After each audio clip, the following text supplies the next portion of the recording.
Think about the last time you were at a networking event. You shook hands, exchanged pleasantries, talked about what you do, maybe mentioned the weather, and then walked away with a pocket full of business cards, connections on LinkedIn or Instagram, but absolutely no real connection whatsoever. Or think about a relationship in your life, a friendship, a colleague, maybe even someone you see regularly that feels fine, perfectly pleasant, but somehow hollow, like you're both wearing a version of yourselves, performing the right lines, but never actually meeting each other. Here's the question I want you to sit with. How many of those surface level interactions have you genuinely moved your life forward? How many of those people have you called when things get hard? In a world that is obsessed with networks, followers, connections and contact lists, we are experiencing a profound crisis of depth.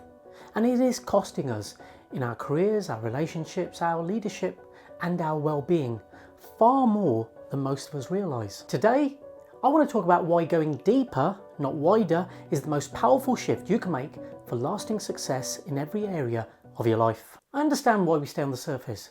Going deeper is uncomfortable. It requires vulnerability. It means dropping the professional mask, saying something real, risking a moment of genuine human contact with someone who might not receive it well. And nobody actually teaches us how to do this. From school onwards, we are rewarded for presenting well, the polished answer, the confident handshake, the impressive CV. We learn to perform, not to connect. We learn to show rather than share. So we default to the surface. We talk about what we do, not why we do it. We share what's going well, not what's keeping us up at night. We ask, how are you? Without expecting or offering an honest answer. Now, you're not broken for doing this.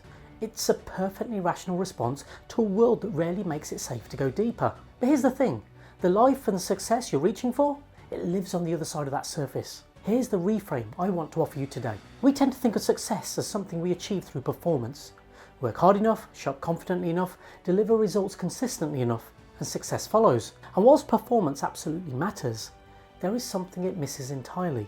Every meaningful achievement in your life, a promotion, a business breakthrough, a relationship that genuinely sustains you, a team that delivers, has happened through people. And people don't give you their best, their trust, their loyalty, their advocacy, their honest feedback based on your credentials. They give it based on how you make them feel, whether they believe you actually see them.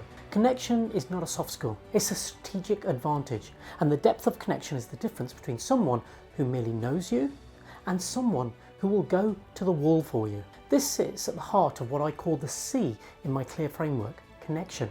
Not service level rapport, not small talk, but genuine human contact. And when you learn to create that, everything changes. As Maya Angelou so powerfully put it, people will forget what you said, people will forget what you did, but people will never forget how you made them feel. That is not a motivational poster sentiment. That is a profound truth about how human beings actually operate. And it is the foundation of everything I want to share with you today. Let me talk you through 4 key areas of life where going deeper, moving beyond the superficial, unlocks a level of success that staying on the surface simply cannot deliver. 1. Business and professional success. In business, we often approach relationships as transactional. What can I offer? What can I get? And yes, value exchange matters, but the most durable business relationships are built on genuine understanding. When a client, a colleague, or a partner feels that you truly understand their world, their pressures, their aspirations, their fears, they don't just work with you, they become advocates for you. They return, they refer, they protect you when things go wrong. This means asking better questions, not what are you looking for, but what's keeping you up at night? Not how can I help, but what does success actually look like for you in 6 months' time? Depth of understanding creates depth of trust, and trust is the foundation of every lasting professional relationship. The business world is littered with technically excellent people who wonder why they're not progressing. Often, it's because they've confused activity with connection. They've networked widely, but connected rarely. Going deeper with fewer people will almost always outperform going broad with many. Number 2, personal relationships, romantic and friendships. This one might be the most personal, and the stakes could not be higher. Research from Harvard's 80-year-old study of adult development, one of the longest running studies of human happiness ever conducted, found that the quality of our relationships is the single greatest predictor of long-term well-being. Not wealth, not professional achievement, not status.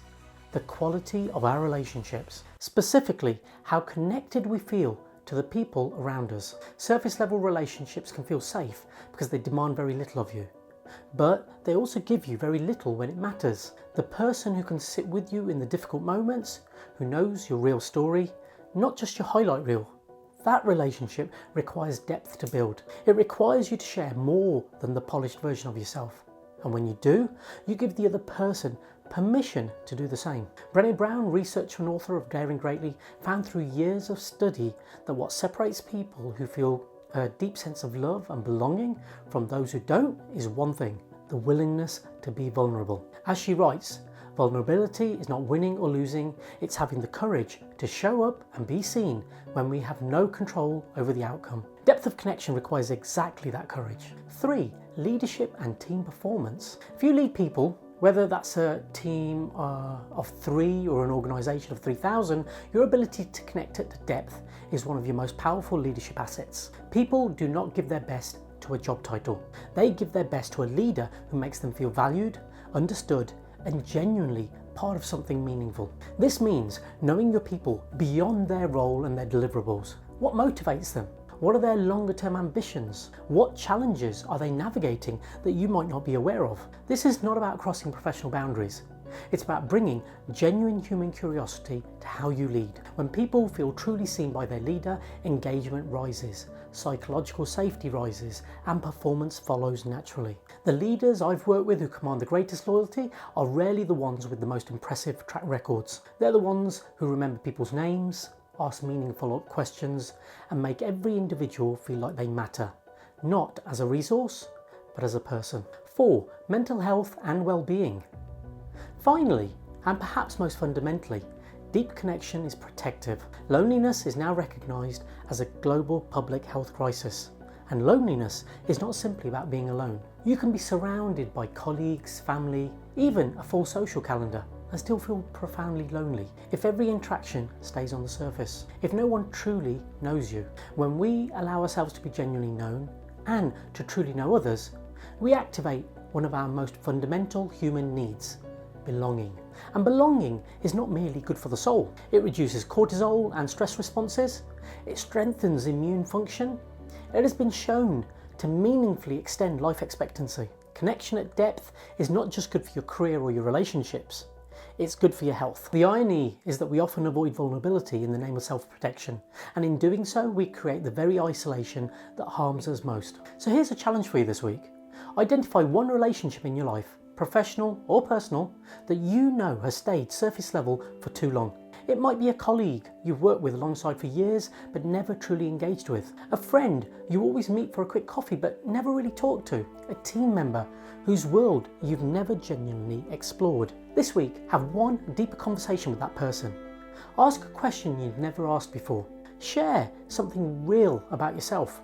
Create the conditions for something more genuine to emerge. Then come down to the comments and let me know what shifted. Because I promise you, something will. If today's video resonated with you, please give it a like. It genuinely helps more people find this content. And if you haven't already subscribed, make sure you do so you don't miss what's coming next. Staying on the surface might feel safer, but the connections built when you go deeper, the ones built on trust, on real understanding, on genuine human contact, those are the connections that carry your life forward in ways that surface level ones simply never can. Until next time, I'm Dr. Rakish Rana, the Clear Coach.